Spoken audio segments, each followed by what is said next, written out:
présenter un petit peu Philippe. Et je me suis rendu donc sur son site, vous pourrez aussi vous rendre, c'est-à-dire unitédusavoir.com, sans accent sur unité, bien évidemment. Donc, Monsieur Bobola donc, est donc docteur en physique, puis donc en biologie, visiblement. Et ensuite, il s'est dirigé vers l'anthropologie et la psychanalyse adlérienne. Alors ça, je ne connais pas. Et le coaching.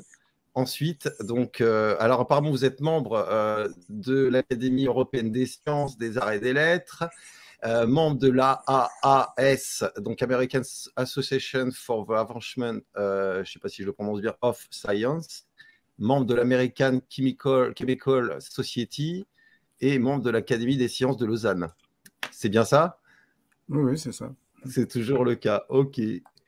Bon, écoutez, aujourd'hui, on va traiter eh bien, de comment on fait pour changer de paradigme, clairement, puisque on arrive d'un monde un peu complexe qui commence à serrer le citron sur nous. Hein. C'est-à-dire que là, on sent que l'autorité, qu'on a quand même une problématique pour vivre en société. Et effectivement, on arrive quand même à un moment où on doit se poser la question, comment fait-on pour arriver à changer de paradigme, de société, de façon à pouvoir vivre en harmonie les uns les autres avec tous nos frères et sœurs qui nous entourent, en humanité, bien évidemment. Je vous laisse la parole.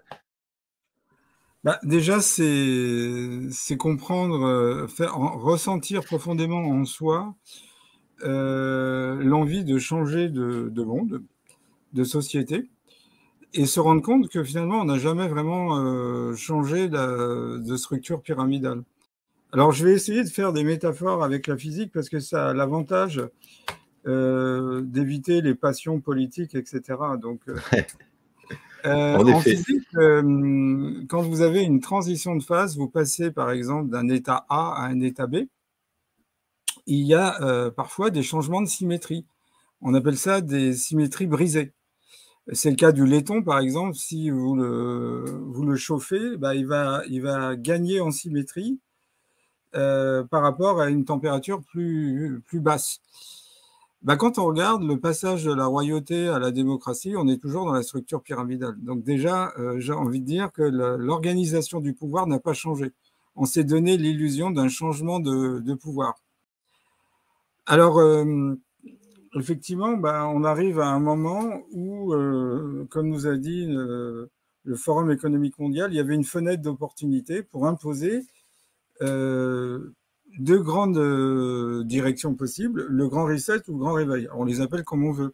Alors là aussi, je vais faire une analogie avec la physique, ce qui évite, comme j'ai dit, toute passion. On sait que quand on a certains liquides, par exemple de l'huile siliconée qu'on met entre deux plaques, une plaque chaude et une plaque froide, la plaque plus froide, on va dire, est en haut, la plaque chaude est en bas, les molécules qui constituent l'huile siliconée vont passer de la plaque du bas, chaude, vers la plaque du haut, plus froide. Et donc, on appelle ça des mouvements de convection. Il y a un transfert thermique qui entraîne les molécules avec. Voilà. Et puis, quand on arrive à la plaque supérieure, le liquide étant plus froid, il est plus dense, il va repartir d'où il est venu. Et donc, on peut comme ça, qualitativement, ressentir qu'on va avoir des rouleaux qui vont se mettre à tourner ou des cercles. C'est intéressant, parce qu'on rentre déjà dans la notion circulaire. Alors, on pourrait s'attendre que quand on chauffe un liquide, on a de plus en plus de désordre. Et ce n'est pas du tout ce qu'un scientifique d'origine russe qui vivra en Belgique, Ilya Prigogine, a découvert, ce qui vaudra d'ailleurs en 1975 le prix Nobel de chimie. Il a découvert qu'il peut apparaître, à partir d'une température critique, donc un désordre, un ordre dans le désordre. Avant, on pensait que plus on allait chauffer, plus on allait faire triompher le désordre. En fin de compte, passer une température critique, c'est comme si le liquide se défendait d'un excès de désordre et il enferme l'excès d'énergie dans des formes, ce qu'on appelle des structures dissipatives. Alors, ce qui est intéressant, et je finis, c'est que ces structures, qu'on appelle dissipatives, parce qu'elles dissipent l'excès d'énergie pour éviter qu'on aille vers un désordre total, elles forment ce qu'on appelle des cellules d'Ébénard. Et donc, vous avez des cellules qui vont tourner soit dans un sens, c'est-à-dire par exemple le sens d'aiguille du monde, soit dans le sens inverse. Alors, la première cellule qui tourne entraîne la rotation des autres cellules qui vont être inversées de façon alternative. Si la première cellule tourne dans le sens d'aiguille du monde, tout ce qui sera impair, 1, 3, 5, 7, 9, etc., va tourner dans le sens d'aiguille du monde. Tout ce qui sera pair, 2, 4, 6, 8, 10, va tourner dans le sens dans inverse. l'autre sens. C'est exactement ce qu'on voit, c'est-à-dire on a une même structure, mais le sens de giration est différent. C'est exactement ce qu'on nous propose entre le grand réveil et le grand reset. Vous voyez, c'est deux logiques sociétales complètement différentes. L'une qui nous prive totalement de nos libertés, on rentre dans un modèle chinois, caméra reconnaissance fiscale, identification numérique, transhumanisme, suppression de la propriété, vous n'en verrez rien et vous serez heureux, l'argent, etc., etc., ce que tout le monde a compris. Et le grand réveil, c'est précisément l'inverse, c'est-à-dire redonner de la liberté aux gens, etc. Alors, ces notions de société sont normales puisqu'on était arrivé à un degré de désordre.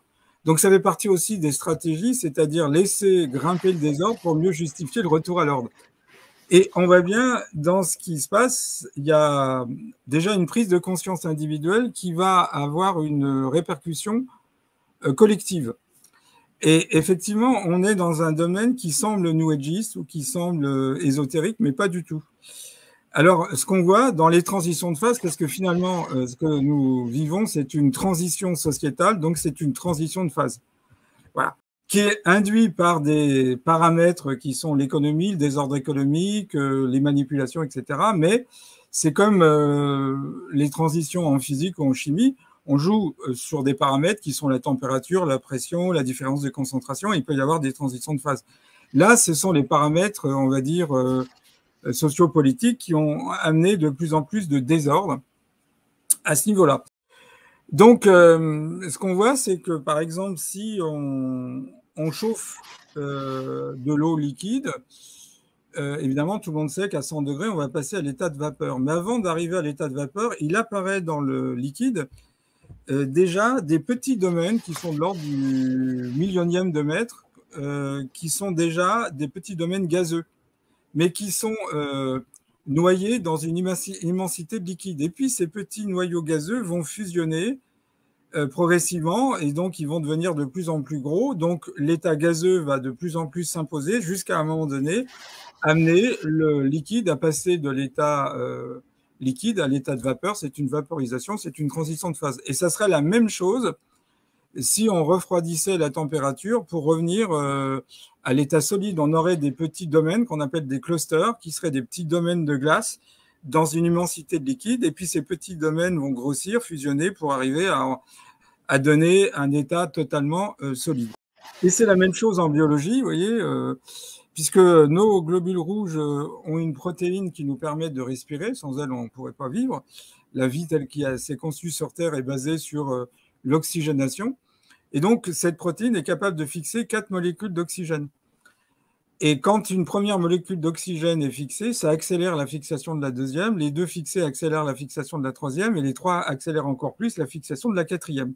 Que ça soit une transition de phase en physique ou en chimie, ou ce phénomène biologique qui relève de l'enzymologie. Donc l'enzyme, c'est les protéines qui permettent d'accélérer la transformation des réactifs en produits.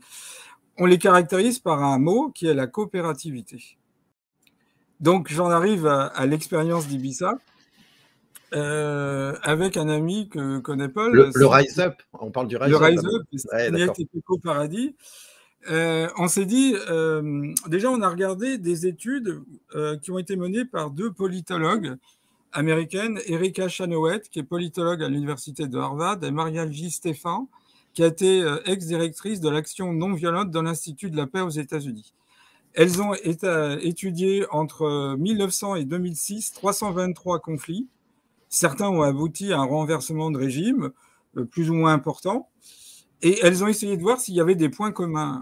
Alors, elles ont trouvé que les mouvements qui réussissaient étaient non violents. Donc, ça répond à la question qu'on se pose. Faut-il agir dans la violence, la fameuse la mythologie de la révolte, la Révolution française. Et un mouvement non violent draine 4 fois plus de personnes. Et puis, il faut 3,5% de la population. Donc, on passe à un autre paradigme qui n'est pas la fameuse masse critique, qui est un concept qui est né de la physique nucléaire, la fission nucléaire. C'est la quantité d'uranium fissible nécessaire pour qu'une réaction en chaîne puisse se faire contrôlable, aboutissant à une explosion nucléaire. Et là, on est dans l'information critique. Donc, chaque individu, en ayant compris la situation dans laquelle on est, va aider à la prise de conscience. Il y a un phénomène de coopérativité. Et c'est la vie, c'est comme ça. Il y a toujours un phénomène de coopérativité qu'on rencontre en biologie, en physique, en chimie, en physico-chimie. Vous prenez n'importe quelle discipline, à un moment donné, quand on a une transition de phase, il y a un phénomène coopératif. Il y a des gens qui vont initier des cellules de conscience qui vont accélérer la conscience d'autres. Donc évidemment, 3,5%, c'est pas grand-chose, mais en France, c'est 2,3 millions d'habitants, aux États-Unis, 11 millions. Mais si on prend l'île d'Ibiza, qui compte un peu plus de 150 000 personnes, c'est 5 700 personnes, donc on peut les atteindre. Donc à partir du moment où un premier cluster est atteint, comme un petit domaine solide de glace dans l'eau ou de gaz dans l'eau, eh bien, ça va accélérer l'émergence d'autres clusters.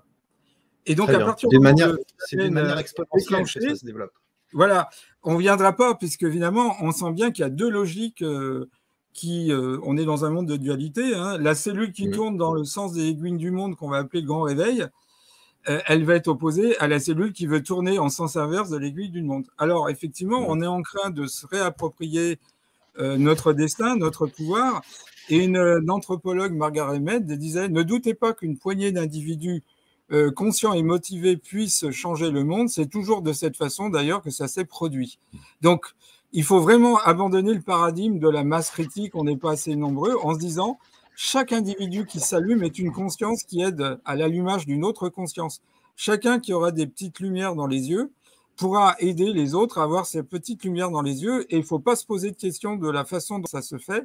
Comme disait Jean Cocteau, ces mystères nous dépassent, feignons d'en être les organisateurs. » Chapeau, merci. Jean-Noël?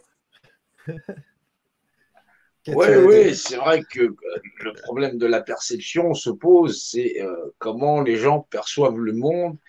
Et entre ce grand réveil possible, parce qu'il est possible, parce qu'on a les capacités cognitives de mieux visualiser notre monde et savoir effectivement si on va regarder un de nos semblables, nos congénères, de la même manière qu'on se reconnaît certains droits. C'est ça l'enjeu, et c'est ça qui fait qu'on sera capable ou pas de changer de paradigme.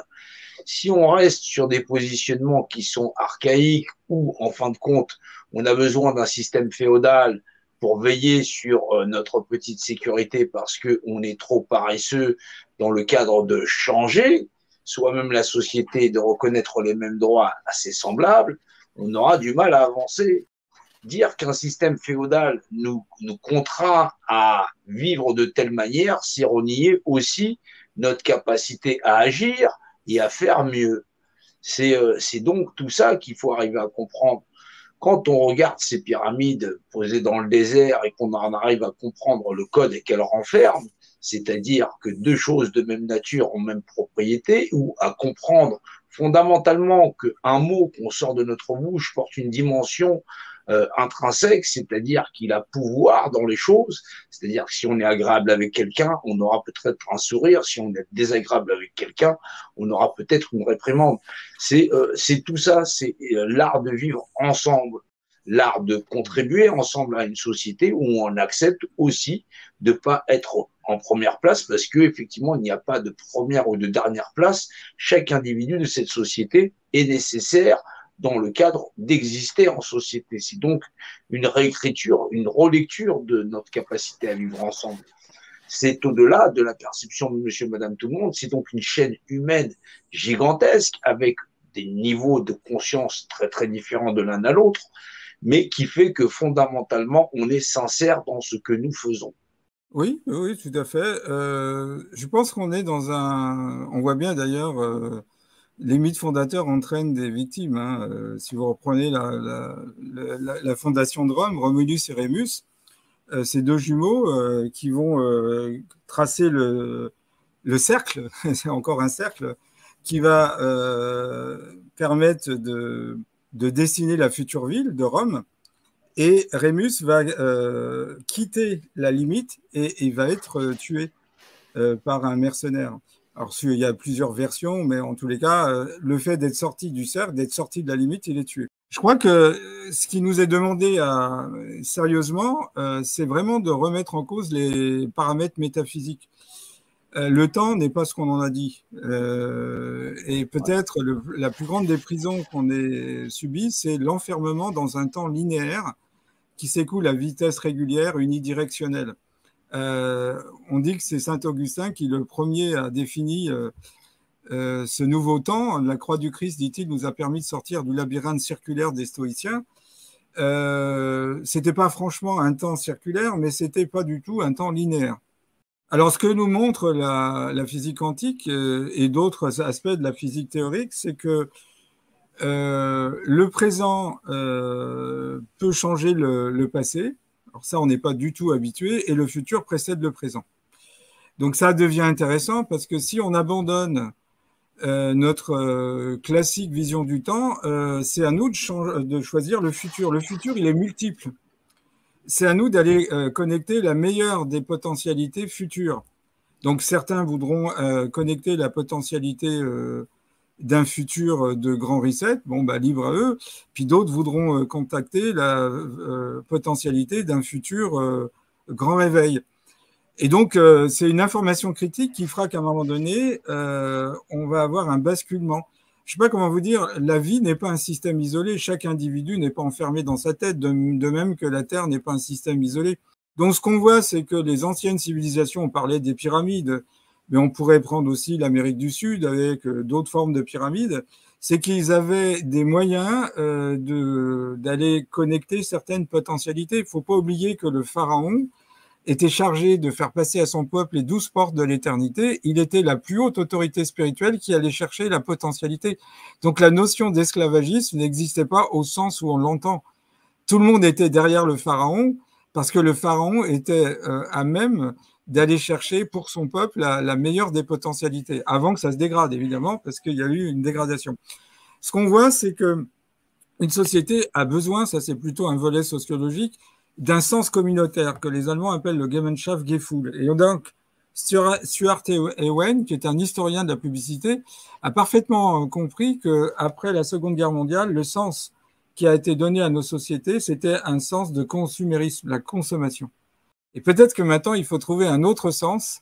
C'est peut-être que le sens communautaire, en tous les cas, ça va être une augmentation de conscience ou un appel à la liberté. En tous les cas, le consumérisme tel qu'on l'a connu, qui amenait les gens à accepter les désagréments d'un système à partir du moment où ils pouvaient consommer, n'est plus de mise. On est en train de remettre en cause ça. Alors, il y aurait beaucoup à dire, mais ces clusters sont basés sur une autre conception du temps. Il faut savoir que les lois physiques dépendent de cycles. Ça paraît très curieux de dire ça. C'est-à-dire qu'à certains moments d'un cycle de 26 000 ans, il y a des anomalies au niveau des lois du temps, comme il peut y avoir des anomalies au niveau de la matière, de l'énergie et même de la lumière. Donc, on n'est pas du tout habitué à ça. C'est encore des histoires de rupture de symétrie. Effectivement, c'est l'opportunité pour l'humanité d'enfin prendre son destin en main. D'ailleurs, on voit bien, pendant le confinement, moi j'habite une petite ville près de Lyon, la mairesse n'était pas présente et ça a très bien fonctionné parce que ce sont les habitants de ma ville qui ont pris leur destin en main. Et on a eu des exemples en Belgique où voilà. La structure pyramidale, c'est insinué dans tous les rouages de notre vie, c'est la notion de système expert. Donc un politicien, c'est un expert. Alors vous savez très bien que ENA, si vous écrivez ENA devant un miroir, ça fait Anne. Donc voilà, on a des experts en tout. Vous voyez, on a un médecin référent, on a des politiciens référents, on a des psychologues référents. On n'a que des référents, mais c'est qu'un système pyramidal. D'ailleurs, on voit bien, on est en train de se rendre compte qu'un nouveau concept qui est peu connu en France, c'est la notion de cyberlittératie. C'est-à-dire qu'on s'aperçoit que le degré de conscience d'un pays dépend des autodidactes. Les autodidactes, dans le sens noble du terme, ce sont des gens qui n'ont pas de censure interne. Moi, j'ai des amis qui ont parfois 2 doctorats agrégés, etc. Ils sont incapables de lire la crise comme le fait un cafetier du coin de Monsieur Henry, qui lui a 0 diplôme, il a rien à perdre. Et ça avait été annoncé par René Guédon, qui avait annoncé la crise du monde moderne et plein d'autres choses. Il avait compris qu'on en allait dans le mur. Il avait dit que les élites de la fin du cycle, c'est ce que nous vivons, ne seront pas les élites à d'autres moments du cycle, c'est-à-dire les élites intellectuelles. Ce qu'il faut, c'est qu'on ne souffre pas d'un défaut d'intelligence. On voit bien ce que ça a donné. Les grandes écoles, souvent, c'est de la cooptation et c'est de la corruption. On souffre d'un manque d'éthique et de morale. Et l'éthique, c'est l'esthétique de l'esprit. Donc, il faut qu'à un moment donné, l'homme remette l'éthique au centre de sa vie politique et que la res publica, la chose publique, retrouve sa dimension à la fois participative et éthique. En effet. J'ai une question à poser. Tout à l'heure, tu parlais de 26 000 ans, des cycles de 26 000 ans. Tu parlais de dépréciation des équinoxes, c'est ça? C'est les cycles de dépréciation des équinoxes? Ouais. Par rapport au temps. D'accord. Okay. Par rapport au temps, oui. On sent bien que quand au milieu du cycle, il se passe des choses, aux alentours de 12 500 ans, 13 000 ans. D'accord. Et bon, il y a eu des tas de choses. Hein. Si effectivement le Sphinx est dirigé dans la position qu'avait l'axe de rotation qu'on appelle en astronomie le point vernal dans la constellation du Lion, c'est qu'il voulait nous avertir de quelque chose. D'accord. Donc c'est voilà. Alors des cycles, il y en a plein. La vie est cycle d'ailleurs, et la meilleure illustration du cycle, c'est le cercle. Hein. On tourne. Liberté, égalité, fraternité. C'est intéressant parce que de la triade, c'est la fraternité qui est le plus important, puisque c'est l'intersection des 2 premiers termes qui humanise et harmonise liberté et égalité. On peut avoir de la liberté sans égalité, et donc quand la loi du plus fort opprime le plus faible, ça débouche sur un totalitarisme qu'on appelle le néolibéralisme, le totalitarisme de droite. De même, une uniformisation qu'on nous propose, hein, l'égalité, ça aboutit aussi à un totalitarisme de gauche. Donc c'est la fraternité qui est le 3e terme qui vient humaniser et humaniser liberté, égalité. Alors liberté, égalité sont des logiques antagonistes qu'on appelle en philosophie des dyades ou des énantioses.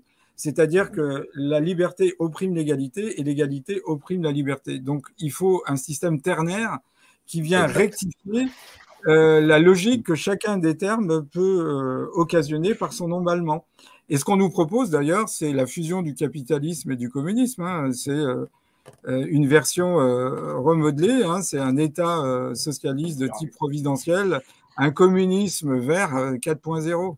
C'est pareil, c'est une question que je me posais justement entre Ibiza et en prémonition des 144 000 personnes qui pourraient se réunir sur l'île, vu que justement le nombre d'habitants, le choix n'a pas été fait de manière complètement indifférente. Au contraire, je pense que c'était calculé.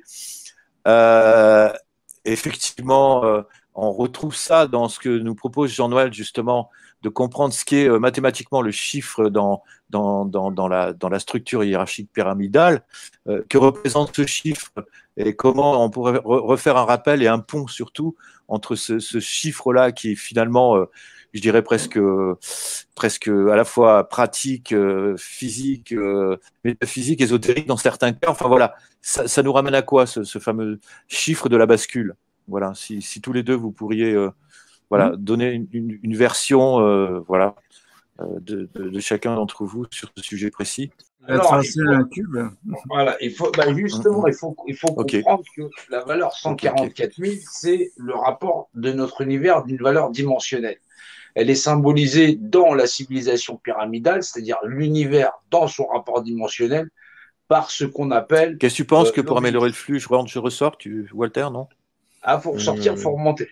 Ouais, ressort et remonte, ouais, ok.